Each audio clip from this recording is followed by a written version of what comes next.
Հավատում եք, որ Փաշինյանը լուրերից է իմացել հոգևորականների ձերբակալման մասին։ Չէ, բնականաբար չեմ հավատում։ Ինքը պնդում է, որ լուրերից է իմացել։ Շատ բան է պնդում։ Օգնել եմ սրանց։ Դա մեր ազգի պազոն։ Չեմ կարող ասեմ, կներեք սոված եմ գնամ բեռերի մի հետո խոսում։ Չէ, ես դուրսն էի, նոր եկա։ Բայց շատ մեծ ամոթ, շատ ամոթ է։ Բայց ես Փաշինյանի ո՞րն խոսքին հավատամ, սիրելիս։ Անունը մի տվեք, խնդրում եմ։ Այս քաղաքական հարցեր մի տվեք, շնորհակալ եմ, չկներեք, չեմ կարող պատասխանել։ Իհարկե ոչ։ Իհարկե Ինքն է պնդում, որ դու ասենք իր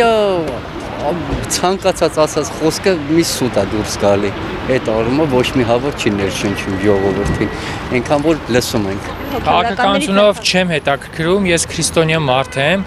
Քրիստոնյաներին էլ խորհուրդ եմ տալի բոլորի համար աղոթք անեն, որ ապաշխարություն լինի Հայաստանում, որ մարդիկ իրար սկսեն սիրել, էլի։ Չգիտեմ, ես չեմ։ Չեմ հավատում, вообще դրա անունը մի տվեք։ ինքն է պնդել, որ լուրերից Շատ բան է պնդում։ Չեմ կարող պատասխանել։ Իհարկե ոչ։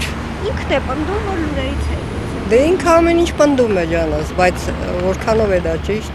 Ինչ է նման բան ասում։ Ըստ ձեզ։ Իր մոտ այդ խեղաթյուրելու ունակությունը շատ լավ է աշխատում։ Դրա համար էլ անում է այն ինչ որ ուզում է։ Շնորհակալություն։ Մեղքա մեր ժողովուրդը թող ոտքի կանգնեն։ Ու մեր երկիրը ափսոս է ջանս։